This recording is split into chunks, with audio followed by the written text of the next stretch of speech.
अस्सलाम वालेकुम।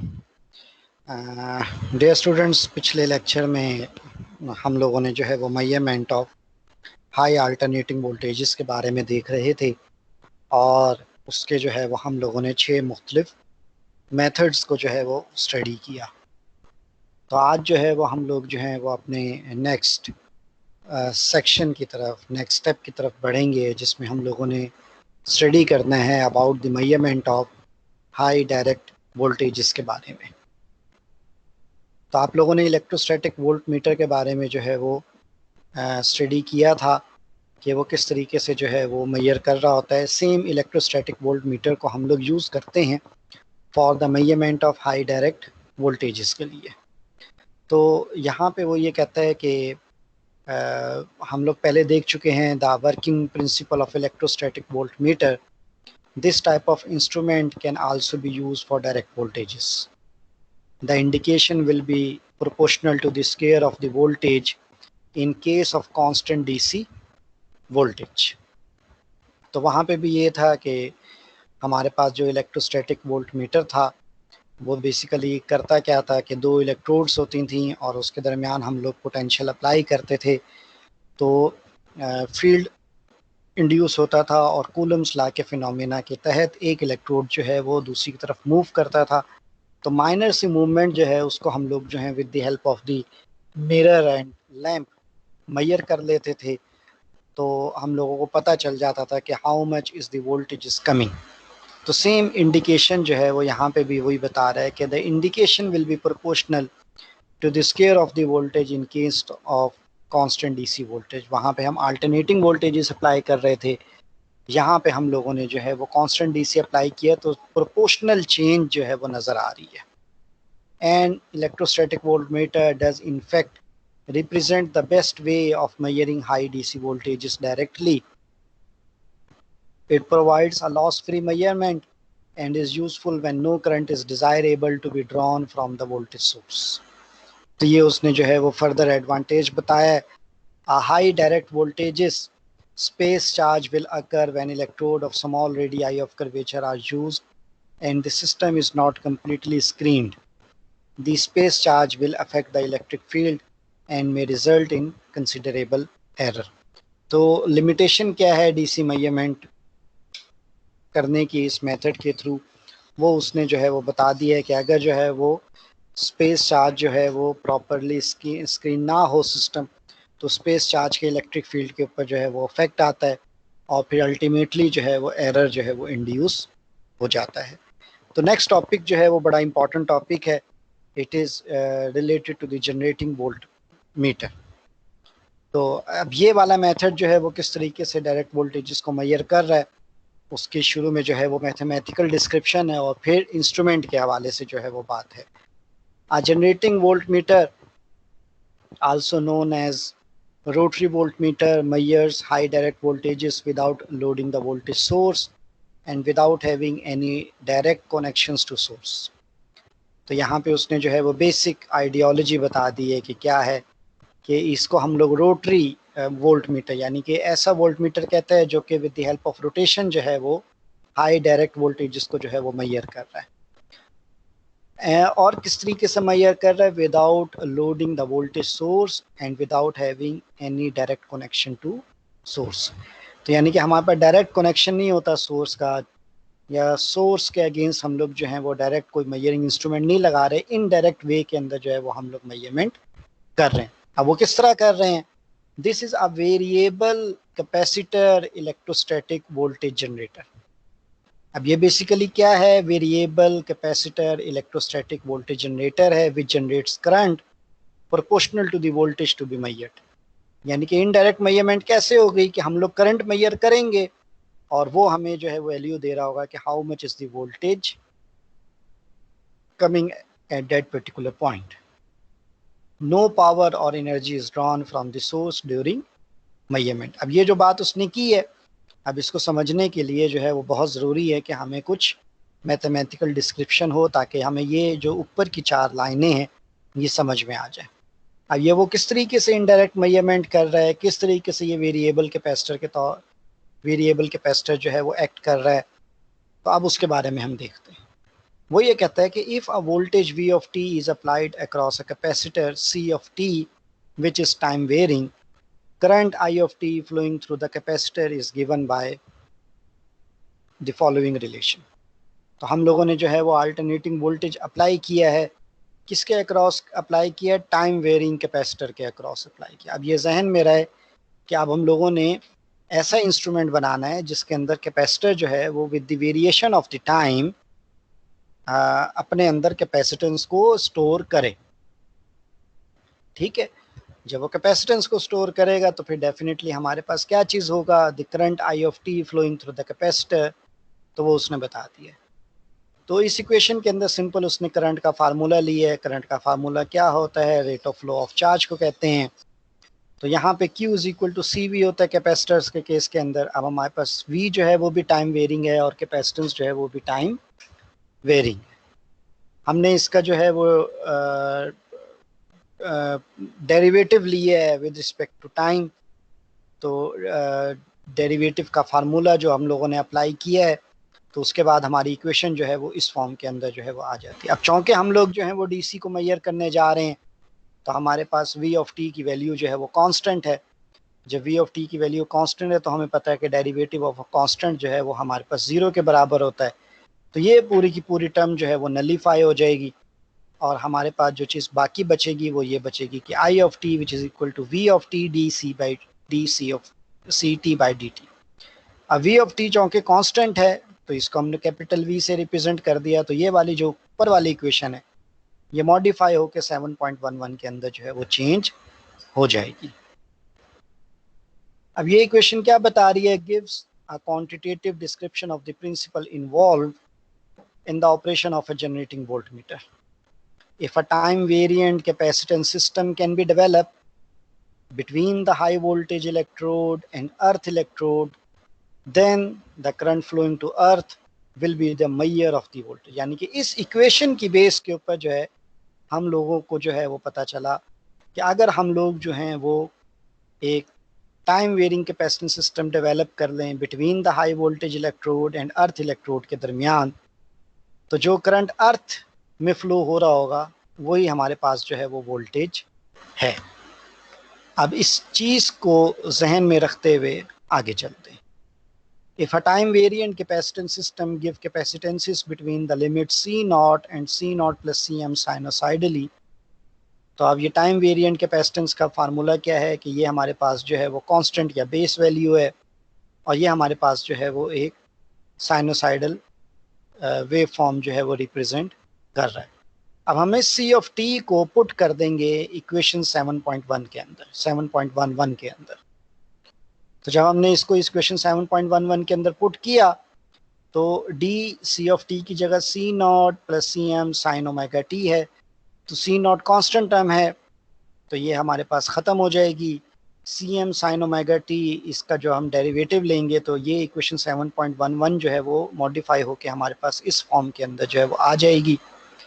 तो यहाँ से हमें पता चल जाएगा कि पीक वैल्यू क्या है, V C of m omega, और इसकी RMS वैल्यू क्या होगी कि आप इसी टर्म को जो है वो डिवाइडेड बाय √2 कर दें।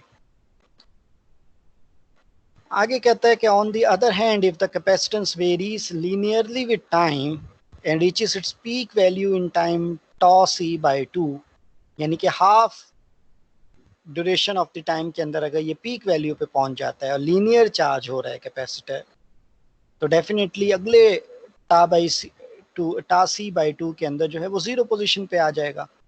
जैसे कि हमें जो है वो यहाँ पे नजर आ रहा है कि 0 से टा सी बाई 2 पे वो कहाँ पहुंच गया? मैक्सिमम वैल्यू पे पहुंच गया। तो नेक्स्ट हाफ में वो क्या हो जाएगा? वो अपने आप को जो है वो 0 पे ले आएगा। तो अगर हम इसी चीज़ को जो है वो मद्देनज़र रखें तो हम ये कह सकते हैं कि भाई C ऑफ t जब वो 0 से टी सी बाई 2 तक ट्रेवल कर रहा है तो उसकी मैक्सिमम वैल्यू जो है वो हमारे पास क्या है कि Cm divided by T C by 2। ठीक है, तो इसको जो है वो आप यूं कह लें कि y is equal to M X plus C का जो फार्मूला हम लोगों ने पढ़ा हुआ है, तो उसके लिहाज से जो है वो हमारे पास जो इक्वेशन बनेगी वो इस फॉर्म के अंदर जो है वो इक्वेशन बन जाएगी। तो वाई एक्सिस पे जो है वो हमारे पास जो है वो आ, क्या वैल्यू होगी हमारे पास, वाई की जगह पे सी ऑफ टी है, और एम जो है वो डिफरेंस है between the top value and the initial value. तो सी एम माइनस ज़ीरो, तो सी एम बच जाएगा, और एक्स की जगह पे हमारे पास टी है। तो और इसका विद रिस्पेक्ट टू टाइम जो है वो अगर हम आप देखें तो फिर ये टी सी बाई टू है, तो टू ऊपर चला जाएगा, तो ये इस फॉर्म के अंदर आ जाएगा। तो नेक्स्ट हाफ साइकिल में क्या होगा कि भाई यहाँ से लेकर यहाँ तक सी एम है हाफ साइकिल में, तो डेफिनेटली अगले हाफ साइकिल में भी सी एम होगा, तो two C M is the total value, उसमें से हम इस वैल्यू को माइनस कर देंगे, तो ये नेक्स्ट हाफ की हमारे पास जो है वो जो वैल्यू आ जाएगी। अब हम लोगों ने क्या किया है कि average value of the current जो है उसको मालूम करने जा रहे हैं। तो हम लोगों ने जो है वो क्या किया है कि इसको इंटीग्रेट किया फॉर द हाफ साइकिल। तो ये बेसिक फार्मूला है, इसके अंदर हम आई ऑफ टी की वैल्यू को जो है वो पुट किया, तो हमारे पास जो है वो ये चीज़ आ जाएगी। अब ये इस किस तरीके से आई कि हम लोगों ने जो है वो क्या किया है कि आई ऑफ टी की जगह पे जो है वो इस वाली वैल्यू को जो है वो पुट कर दिया। जब इस वैल्यू को पुट करेंगे तो हमारे पास जो है वो क्या हो जाएगा, D by T of this. तो अब ये चूँकि यहाँ पे भी टी है, तो ये यहाँ पे जो है वो यूनिटी में बदल जाएगा। तो जब ये यूनिटी में बदल जाएगा तो हमारे पास जो है वो two C M divided by टॉफ सी डी टी, और फिर हम इसको जो है वो जब इंटीग्रेट करेंगे तो हमारे पास इक्वेशन 7.13 जो है वो आ जाएगी। तो यानी कि अगर हम लोग जो है वो इस तरीके से मैयर करें तो इनडायरेक्ट मैयरमेंट के थ्रू जो है वो हम लोग वोल्टेज को मैयर कर सकते हैं। The time variation in capacitance, अब ये हमारा जो है वो सबसे बड़ा प्रॉब्लम है कि किस तरीके से हासिल करना है। The time variation in capacitance can be achieved if the surface area of the grounding electrode which receives electric flux from the high voltage electrode is varied in time।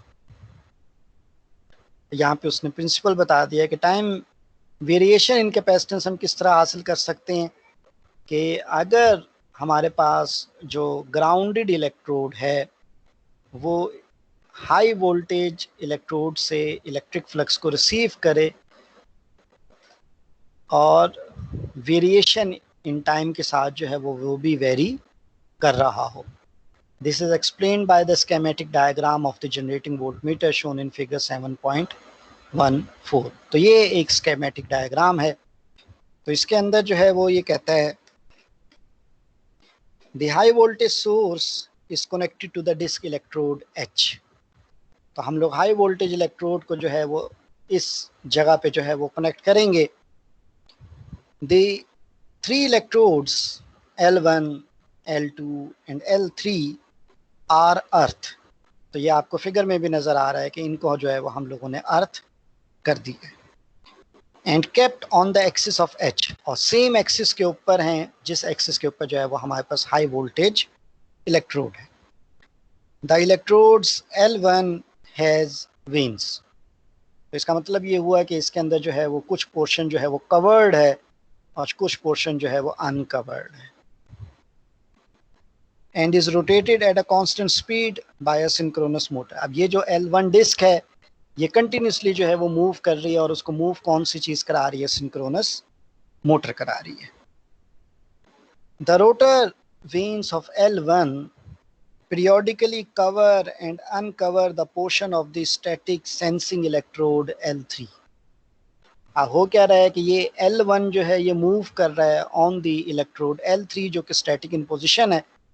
तो बारी बारी हो क्या रहा है कि उसके कवर्ड और अनकवर्ड पोर्शन जो है वो इसको कवर कर रहे हैं। तो अब उसके नतीजे में क्या होगा, hence the capacitance between the high voltage electrode H and L3 undergoes a periodic change. अब इस फिनोमिना के तहत जो है वो हमारे पास क्या होगा कि कैपेसिटेंस जो है वो क्रिएट होगी। आगे वो कहता है कि when the high voltage electrode H is connected to the high DC source and the electrode L1 rotated at a constant speed, and alternating current will be generated which is rectified and measured by a moving coil meter.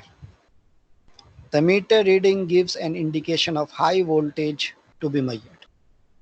अब यहाँ पे वो ये कहता है कि जब high voltage electrode जो कि हाई डीसी सोर्स के साथ कनेक्टेड है और इलेक्ट्रोड L1 जो कि एक कांस्टेंट स्पीड के साथ रोटेट कर रहा है, तो उसके नतीजे में जो है वो हमारे पास एक अल्टरनेटिंग करंट जनरेट होगा, और अगर हम उसको रेक्टिफाई कर दें तो ये हमें इंडिकेशन दे देगा मीटर कि how much is the voltage we are going to measure. However, it require proper calibration. The calibration curve is linear, which is an advantage. Generating voltmeter are cumbersome as they require an auxiliary drive. जैसे जो है वो हमारे पास जो है वो synchronous motor है, यहाँ पे ऑक्सिलरी ड्राइव है और इसके एक्सिस को भी जो है वो मेंटेन करना ज़रूरी है. तो अगर इसको हम प्रॉपर मेंटेन ना करें और इसको प्रॉपर जो है वो हम ऑपरेट ना करें तो फिर हम लोग जो है वो प्रॉपर मेजरमेंट नहीं ले सकते. Moreover, the calibration is disturbed if the position and mounting of electrodes are disturbed. It may be mentioned here that the generating voltmeter can also be used to measure high AC voltages, provided the angular frequency omega of the variation in capacitance is equal to और half of the angular frequency of the voltage. अगर हम लोग जो हैं वो AC voltages को major करना चाह रहे हैं तो हम लोगों को जो है वो इस कंडीशन को जो है वो फुलफिल करना जो है वो बहुत ज़्यादा ज़रूरी है.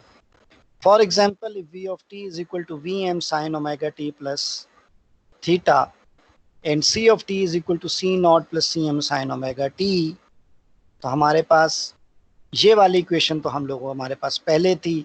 अब इसके अंदर हम लोग जो हैं वो इन वैल्यूज़ को पुट करें तो हमारे पास जो है वो इक्वेशन 7.14 जो है आ जाएगी इन case of AC. However, generating voltmeter are rarely used for the measurement of high AC voltages.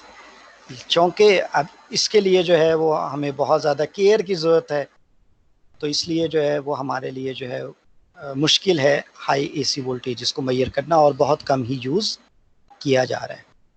तो इसके साथ ही आज के लिए जो है वो काफ़ी है.